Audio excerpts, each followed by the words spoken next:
Baik, assalamualaikum warahmatullahi wabarakatuh. Sebelumnya perkenalkan nama saya Muhammad Raffi Adiananta dengan NIM 110 121 0178 dari kelas TT46G3 kelas manajemen proyek. Oke, jadi hari ini saya akan menjelaskan tentang Project Risk Management. Jadi, risk management sendiri merupakan peristiwa atau kondisi yang tidak menentu di mana jika itu terjadi, memiliki efek positif atau negatif pada tujuan proyek seperti ruang lingkup, jadwal, biaya, dan kualitas. Resiko mungkin memiliki satu atau lebih penyebab dan jika itu terjadi, itu mungkin memiliki satu atau lebih banyak dampak. Misalnya penyebab kekurangan persyaratan izin lingkungan untuk melakukan pekerjaan.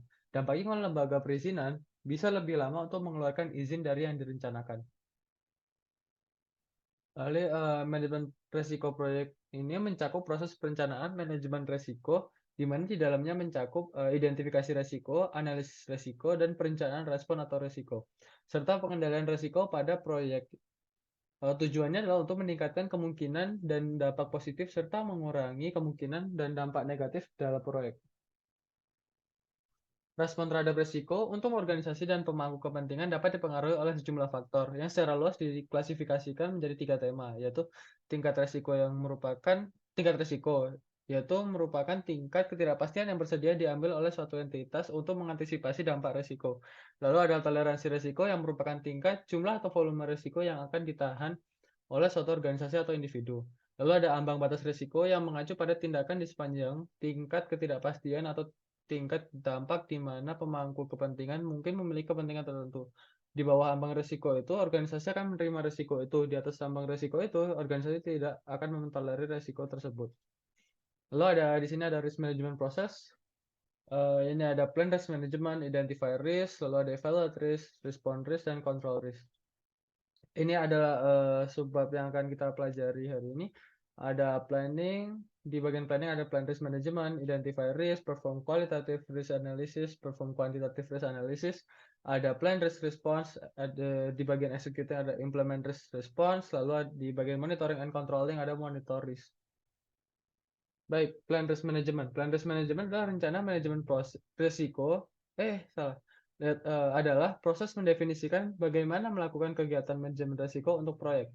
Rencana manajemen risiko sangat penting untuk dikomunikasikan dengan memperoleh persetujuan dan dukungan dari semua stakeholder untuk memastikan proses manajemen risiko didukung dan dilakukan secara efektif selama siklus hidup proyek.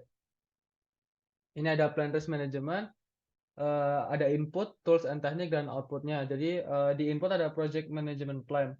Project management plan merupakan semua rencana manajemen perusahaan dan baseline harus dipertimbangkan untuk disetujui dalam rangka membuat rencana manajemen risiko yang konsisten.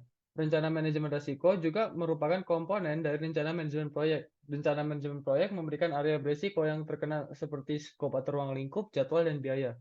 Lalu ada project charter. Proyek charter dapat memberikan masukan seperti high level risk, high level project description, dan high level requirement. Lalu ada stakeholder register atau daftar stakeholder yang memuat semua rincian yang terkait dengan pemangku kepentingan proyek, memberikan gambaran tentang peran mereka.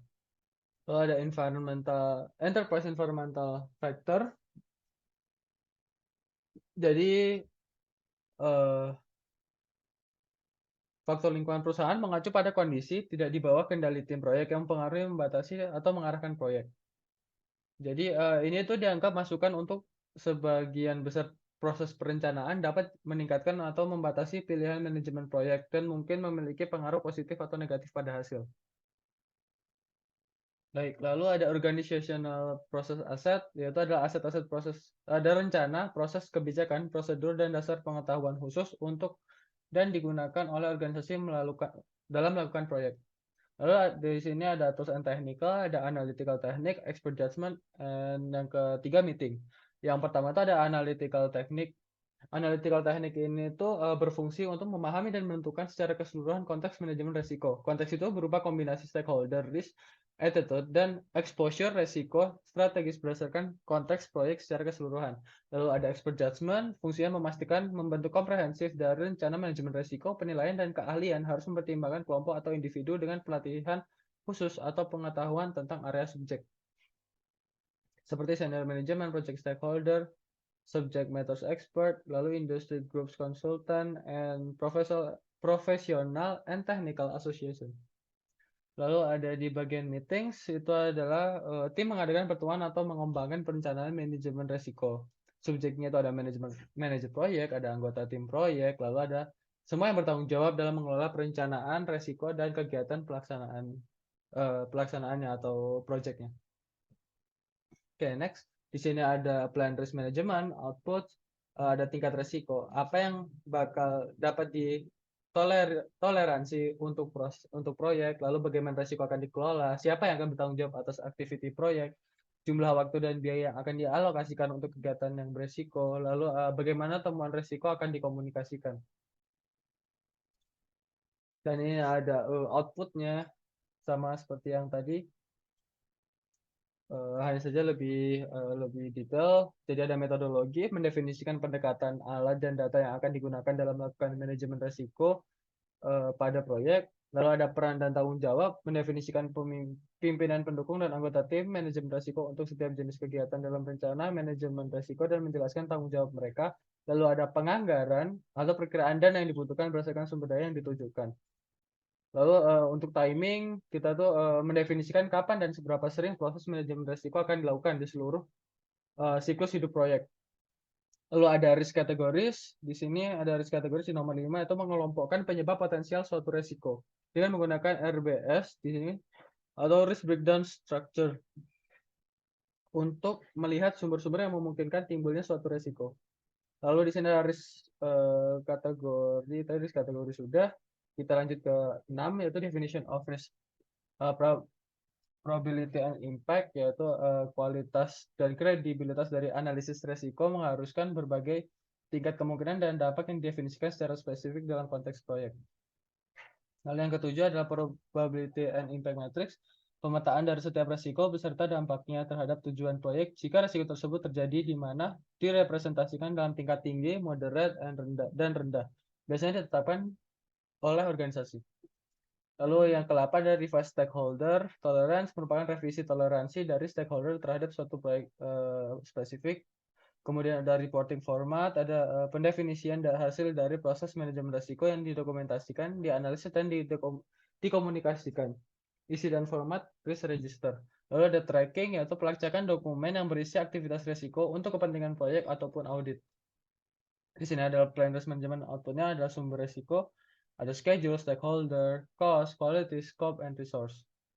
Next, kita lanjut aja ke identify risk. Identify risk ini merupakan proses menentukan risiko mana yang dapat mempengaruhi proyek dan mendokumentasikan karakteristiknya. Manfaat utama dari proses ini adalah dokumentasi risiko yang ada dan pengetahuan serta kemampuan ini dapat digunakan pada tim proyek untuk mengantisipasi risiko. Semua stakeholder harus terlibat dalam identifikasi risiko, effort yang besar untuk identifikasi risiko selama proses planning. Baik, di sini ada beberapa input, tools, dan output yang bakal dihasilkan dalam identify risk. Jadi di inputnya di sini ada project management plan. Jadi project management plan ini terdiri dari requirement management plan, yaitu menunjukkan tujuan objektif dari proyek yang beresiko. Lalu ada schedule management plan, memberikan wawasan tentang waktu, jadwal, proyek, tujuan, dan harapan yang dapat dipengaruhi oleh resiko. Lalu ada cost management plan. Cost management plan ini rencana manajemen biaya, menyediakan proses dan kontrol yang dapat digunakan membantu mengidentifikasi resiko di seluruh proyek. Lalu ada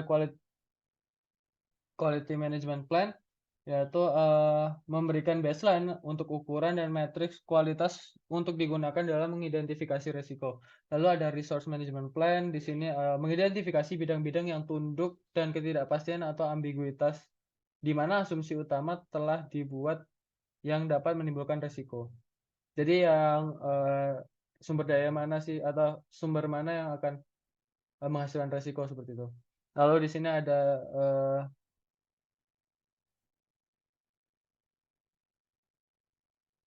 di project document sendiri itu ada assumption log, cost estimate, duration estimate, issue log, lessons learned register, ada requirement document, ada resource requirement and stakeholder register. Lalu kemudian yang ketiga ada agreement, keempat ada procurement documents. Procurement documents itu jika proyek membutuhkan pengadaan sumber daya eksternal, pengadaan dokumen menjadi input utama untuk proses identifikasi resiko. Lalu yang kelima ada enterprise environmental factors, termasuk diantaranya ada published information, ada academic studies, ada published checklist, ada benchmarking, ada industry studies, and risk attitudes. Lalu di 6 organizational process assets, di situ ada project file, including actual data, organizational and project process controls, risk statement formats or templates, dan lessons learned. Di tools di sini ada expert judgment, yaitu keahlian dari seniornya yang memberikan saran seperti itu tentang proyek atau bidang yang bisnis serupa. Lalu ada data gathering. Data gathering ini ada brainstorming. Brainstorming ini adalah memperoleh daftar resiko proyek yang komprehensif. Jadi tim proyek biasanya melakukan brainstorming seringkali dengan serangkaian pakar multidisiplin yang bukan bagian dari tim. Gagasan tentang resiko proyek dihasilkan di bawah kepemimpinan secara fasilitator, baik dalam sesi jejak pendapat tradisional atau teknik wawancara massa yang terstruktur. Lalu ada checklist. Checklist ini identifikasi risiko yang dikembangkan berdasarkan informasi historis dan pengetahuan yang telah diakumulasi dari proyek serupa sebelumnya dan dari sumber informasi lain. Lalu ada di proses interview. Di interview ini mewawancari peserta mengenai proyek, stakeholder, dan ahli subjek untuk membantu mengidentifikasi risiko. Lalu ada data analisis. Data analisis ini analisis akar masalah adalah teknik khusus yang digunakan untuk mengidentifikasi masalah, menemukan penyebab dan mengarah ke sana, dan mengembangkan tindakan pencegahan. Ada tadi ya root cause analysis, lalu ada SWOT analysis, lalu ada assumption analysis, lalu yang paling terakhir itu ada dokumen analisis gitu. Lalu yang keempat ada interpersonal and team skills, ada facilitation. Jadi untuk facilitation ini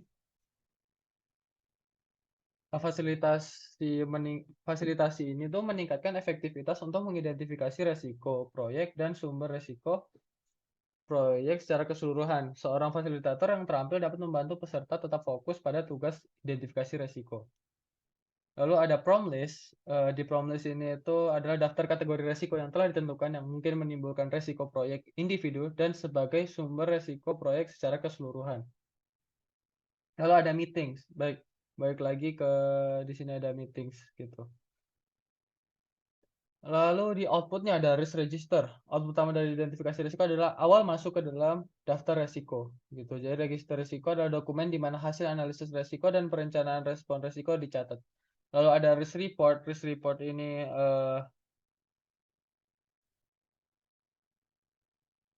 risk report itu adalah report dari risiko yang kita udah identifikasi. Lalu ada project document updates yang dimana di dalamnya ada assumption log, issue log, lessons learned register.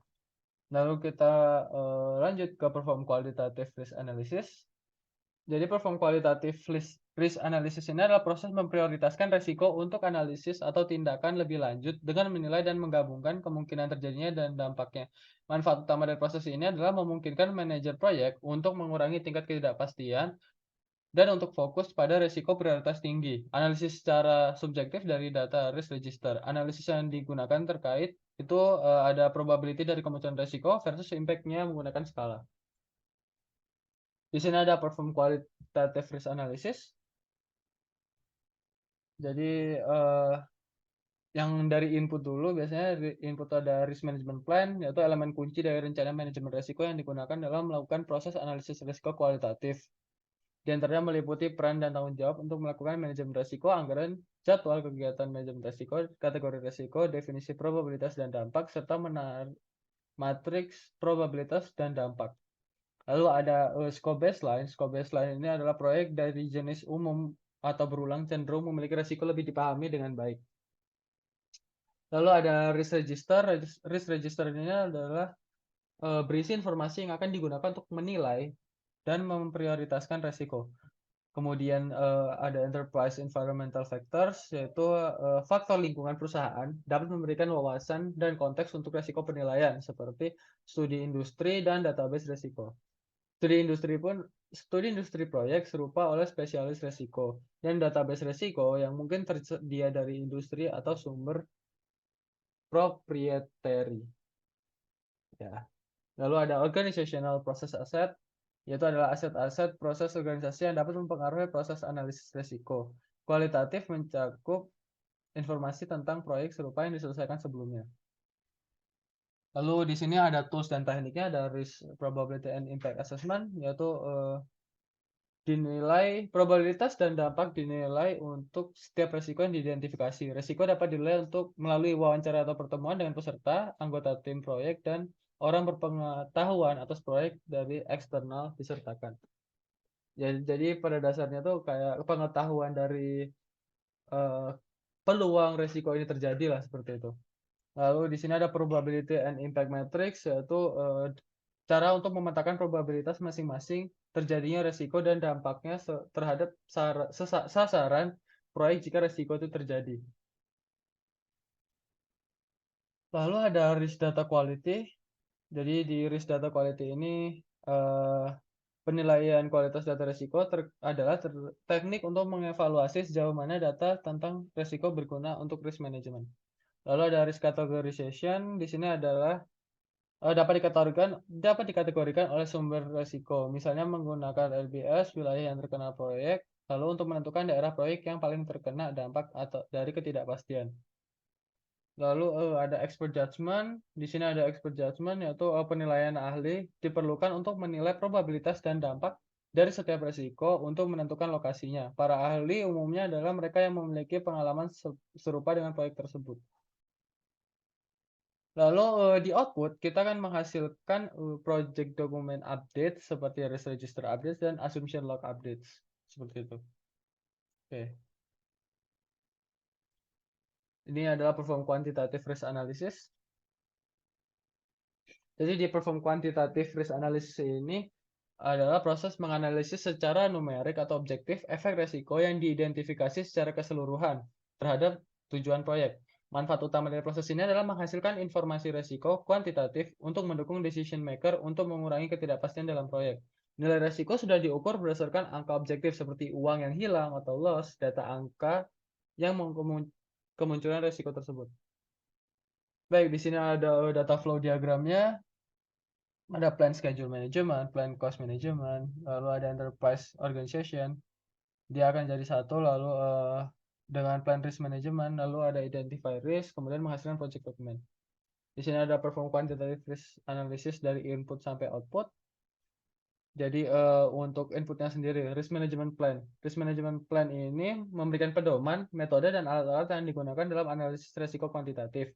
Lalu ada cost management plan, yaitu menyediakan pedoman tentang membangun dan mengelola risiko cadangan. Schedule management plan, rencana mengelola jadwal menyediakan pedoman tentang membangun dan mengelola cadangan risiko.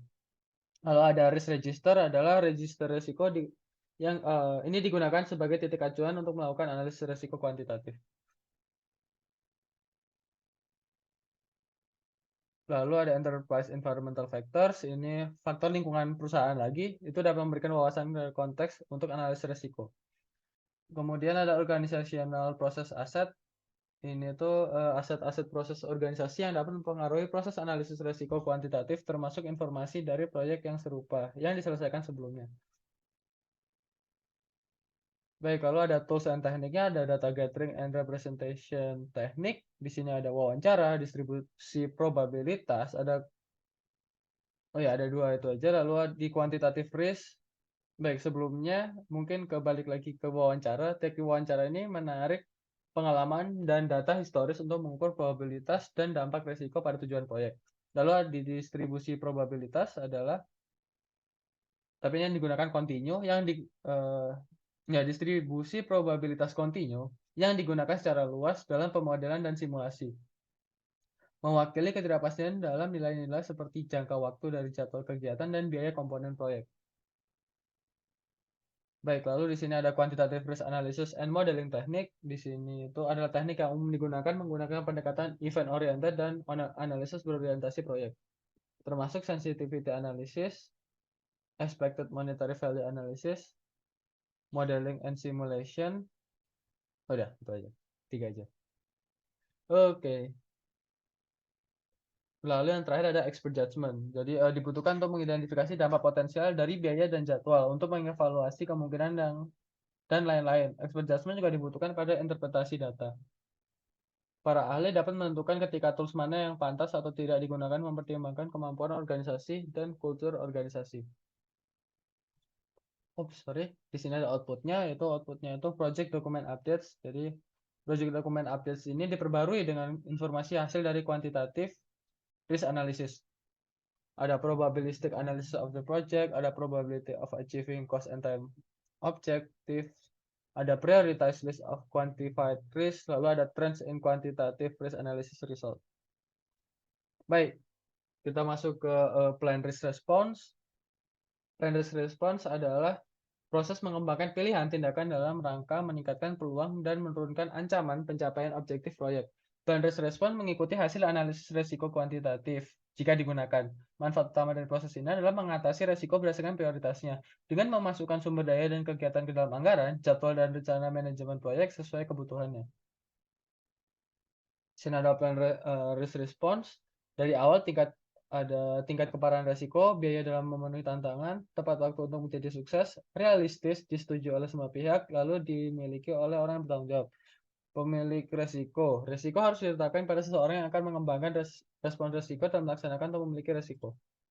Lalu ada plan risk response flow diagram, ada plan risk management, ada identify risk jadi satu, lalu ditambah project documents yang tadi ada update information, lalu menghasilkan develop project management plan. Di sini ada inputnya yaitu risk management plan.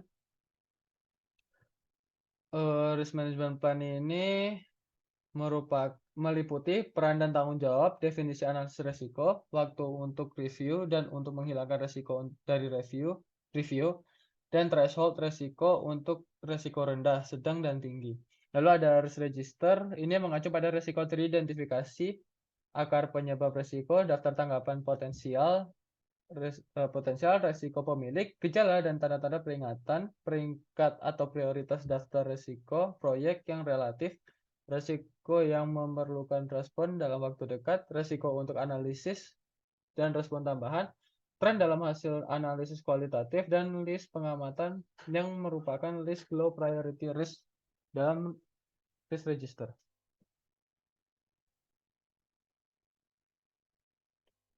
Lalu di sini ada tools and technique. Di sini ada strategies for negative risk rates, yaitu ada 3 strategi yang biasanya digunakan berurusan dengan ancaman atau resiko yang memungkinkan berdampak negatif pada tujuan proyek jika terjadi, yaitu ada avoid, transfer, and mitigate. Jadi avoid itu penghindaran, transfer itu transfer resiko. Jadi kayak biar kita nggak ngerasain resiko itu karena kita nggak bisa, jadi kita transfer kasih ke orang lain daripada kita kehujanan, mending kita mesen Gojek lah biasanya gitu untuk mesin makanan. Lalu ada mitigasi. Mitigasi ini adalah respon resiko di mana tim proyek bertindak untuk mengurangi kemungkinan terjadinya atau dampak dari resiko tersebut. Gitu. Lalu next ada accept. Accept atau menerima resiko. Jadi selama tidak diambang batas lebih dari resiko yang sudah direncanakan, maka akan diterima seperti itu. Lalu ada strategy of positive risk or opportunity. Itu ada 3 dari 4 respon disarankan untuk menangani resiko dengan dampak yang berpotensi positif pada tujuan proyek, yaitu ada exploit. Dipilih, kalau exploit ini dipilih untuk resiko dengan dampak yang ingin memastikan bahwa peluang tersebut direalisasikan. Lalu ada enhance, ada share. Kalau share ini berbagi resiko positif melibatkan pengalokasian sebagian atau seluruh kepemilikan kesempatan kepada pihak ketiga yang paling mampu menangkap peluang untuk kepentingan proyek. Lalu ada accept. Accept itu menerima kesempatan dapat memungkinkan untuk mengambil keuntungan dari kesempatan jika terjadi, tetapi tidak aktif dalam mengejar itu. Baik, lalu ada outputs-nya. Outputs-nya di sini itu ada project management plan. Di nomor 2 ada strategies for positive risk or opportunities. Ada contingent response strategies. Kalau contingent response strategies ini dirancang untuk digunakan hanya jika peristiwa tertentu terjadi gitu. Untuk beberapa risiko tepat untuk tim proyek untuk membuat rencana tanggap yang hanya akan dieksekusi dalam kondisi standar tertentu. Lalu ada expert judgment. masukan dari pihak yang memiliki pengetahuan dan berkaitan dengan tindakan yang akan diambil pada sebuah resiko yang spesifik dan yang telah didefinisikan. Lalu ini ada outputnya. Di output ini itu ada project management plan updates, elemen dari rencana. Jadi project management plan updates ini adalah elemen dari rencana manajemen proyek yang dapat diperbarui sebagai akibat melaksanakan proses ini, termasuk eh, namun tidak terbatas pada schedule management plan, cost management plan, quality management plan, procurement management plan, human resource management plan, scope baseline, schedule baseline, dan cost baseline. Lalu ada project document updates. Project document updates ini dalam plan risk response proses, beberapa dokumen proyek diperbarui sesuai kebutuhan ya. Misalnya ketika respon resiko yang tepat harus dipilih dan disepakati, itu termasuk dalam risk register. Baik, di sini ada implement risk response. Jadi implement risk response ini menerapkan respon resiko menerapkan respon resiko adalah proses penerapan rencana respons resiko yang disepakati. Manfaat utama dari proses ini adalah memastikan bahwa respon resiko yang disepakati dilaksanakan sesuai rencana untuk mengatasi paparan resiko proyek secara keseluruhan, meminimalkan ancaman proyek individu dan memaksimalkan peluang proyek individu. Proses ini dilakukan di seluruh proyek. Ini ada data flow diagramnya, ada project management plan, lalu ada project dokumennya, ada enterprise atau organization juga. Lalu di project management plan itu ada flash management plan, di project dokumen ada yang di project management plan itu ada risk management plan. Kalau di project dokumen ada lesson learned register, ada risk register dan risk report. Lalu di enterprise atau organization ada organizational process asset. Lalu jadi satu, nanti akan menghasilkan perform integrated change control kalau ada change request. Lalu ada project dokumen. Project dokumennya ada banyak, ada issue log, risk report, risk register, project team assignment, and lesson learned register. Itu. Lalu lanjut ke flow-nya dari risk response ini ada project management plan.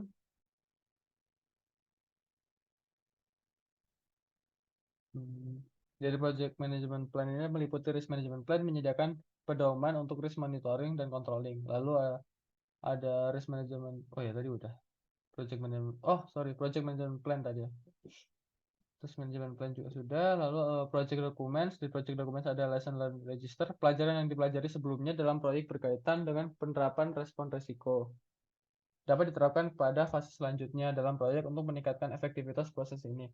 Lalu ada risk register, adalah dokumen yang berisi daftar potensi kejadian-kejadian risiko yang telah teridentifikasi beserta dengan penyebab dan gejala-gejalanya, probabilitas dan dampak dari setiap kejadian risiko tersebut bagi organisasi pemilik risiko, dan ukuran risiko inheren, rencana tindakan respon yang akan dilakukan atau risk treatment plan, serta ukuran risiko residual. Lalu ada risk report. Ini laporan risiko mencakup penilaian terhadap keseluruhan exposure risiko proyek saat ini. Lalu ada organizational process assets, yaitu pelajaran yang diambil dari repositori yang serupa yang mengidentifikasi efektivitas respon risiko tertentu. Lalu di sini ada di toolsnya ada expert judgment, ada influencing, dan ada project management information system. Kalau expert judgment balik lagi menggunakan para ahli atau individu yang udah memiliki pengetahuan khusus untuk memvalidasi atau memodifikasi respon risiko tersebut. Lalu ada influencing. Influencing ini beberapa tindakan respon risiko yang dapat dimiliki oleh orang-orang di luar tim proyek. Manajer proyek atau orang yang bertanggung jawab untuk memfasilitasi risiko proses mungkin perlu menggunakan pengaruh untuk mendorong pemilik risiko yang ditunjuk untuk mengambil tindakan yang diperlukan jika diperlukan. Lalu ada Project Management Information System, yaitu sistem informasi manajemen proyek dapat mencakup perangkat lunak, jadwal, sumber daya, dan biaya untuk memastikan bahwa rencana respon risiko yang disepakati dan kegiatan terkaitnya diintegrasikan ke dalam proyek bersama dengan kegiatan proyek lainnya. Lalu di sini ada outputnya, ada change request, yaitu melaksanakan rencana kontingensi dan workarounds, kadang-kadang menyebabkan permintaan perubahan dan kadang-kadang menyebabkan permintaan perubahan. Perubahan permintaan dapat direkomendasikan berupa perbaikan dan pencegahan. Lalu ada project document updates, yaitu ada issue log, lesson learned, register, project team assignment, risk register, dan risk report. Baik, masuk ke monitor risk. Di sini monitor risk ya merupakan proses penerapan rencana respon resiko, pelacakan resiko yang diidentifikasi, pemantauan residual resiko, mengidentifikasi resiko baru, dan mengevaluasi efektivitas proses resiko di seluruh proyek. Manfaat utama dari proses ini adalah meningkatkan efisiensi pendekatan resiko sepanjang siklus hidup proyek untuk terus-menerus mengoptimalkan respon resiko. Nah, ini ada flow diagramnya. Mungkin kita langsung masuk ke monitor risk saja. Oops, sorry, udah selesai, udah hampir selesai juga. Jadi dari project management plan meliputi risk management plan, menyediakan pedoman untuk risk monitoring dan controlling, lalu ada risk register, dokumen yang berisi daftar potensi kejadian resiko yang telah teridentifikasi beserta dengan penyebabnya dan gejala-gejalanya, probabilitas dan dampak dari setiap kejadian resiko tersebut bagi owner dan segala pihak terkait. Lalu di sini ada work performance data, yaitu pengamatan dini dan identifikasi selama kegiatan yang dilakukan untuk pelaksanaan pekerjaan proyek. Lalu ada work performance report. Di sini ada work performance report mengambil informasi dari pengakuan suatu kinerja dan menganalisisnya untuk memberikan informasi kinerja proyek, termasuk analisis variance, data nilai yang diperoleh, dan peramalan data. Lalu di sini di bagian TOS ada risk reassessment, itu metode sistematis untuk menentukan apakah suatu organisasi memiliki resiko yang dapat diterima atau tidak. Lalu di sini ada risk audits. Risk audit sendiri adalah resiko yang mungkin harus ditanggung oleh seorang auditor akibat pemberian opini yang tidak tepat atas laporan. Lalu ada variance and trend analysis. Untuk membandingkan ini tuh variance and trend analysis itu adalah proses kontrol menggunakan analisis variance untuk membandingkan hasil direncanakan untuk hasil yang sebenarnya. Lalu ada technical performance measurement, ada membandingkan prestasi teknis selama pelaksanaan proyek ke jadwal prestasi teknis. Lalu ada reserve analysis, yaitu sepanjang pelaksanaan proyek beberapa risiko dapat terjadi dengan dampak positif atau negatif pada anggaran atau cadangan jadwal kontingensi. Lalu ada meetings, ini tuh seperti agenda pada pertemuan periodik lah. Jadi jumlah waktu yang dibutuhkan untuk setiap item akan bervariasi tergantung pada resiko yang telah diidentifikasi, prioritas mereka, dan kesulitan responnya. Nah, ini untuk outputnya ada work performance information. Jadi ini tuh sebagai pengendali resiko output, menyediakan mekanisme untuk berkomunikasi dan dukungan pengambilan keputusan proyek. Lalu ada change request, melaksanakan rencana kontingensi atau workaround, kadang-kadang menyebabkan perubahan permintaan, dapat direkomendasikan, dapat perbaikan dan pencegahan.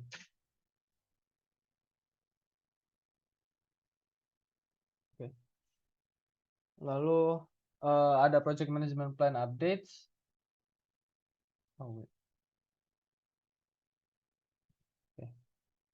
Lalu ada project management plan updates itu jika permintaan perubahan disetujui memiliki efek pada proses manajemen risiko, komponen yang sesuai, dokumen rencana, pengelolaan proyek direvisi dan diterbitkan kembali untuk mewujudkan perubahan-perubahan yang disetujui. Unsur-unsur dari project management plan yang dapat diperbarui adalah sama dengan yang di proses plan risk response. Lalu ada project dokumen updates, yaitu dokumen proyek yang dapat diperbarui sebagai hasil dari monitor risk, tapi tidak terbatas pada daftar risiko. Risk register update dapat mencakup hasil-hasil risk assessment, risk audits, and periodic risk reviews. Lalu ada hasil aktual dari project risk dan risk response. Lanjut lagi kita ke organizational process assets updates. Jadi ini menghasilkan informasi yang dapat digunakan untuk proyek-proyek masa depan dan harus ditangkap di aset proses organisasi. Aset proses organisasi yang dapat diperbarui. So, oke. Baik, terima kasih untuk kesempatannya. Sudah ingin menonton video ini. Semoga ini bermanfaat. Semoga dapat memberikan hasil yang terbaik untuk diri saya dengan membuat video ini. Terima kasih untuk Pak Galih atas 1 semesternya dalam pengajaran semester ini di mata kuliah manajemen proyek. Kurang lebihnya mohon maaf bila ada salah kata. Billahi taufiq walhidayah. Assalamualaikum warahmatullahi wabarakatuh. Terima kasih.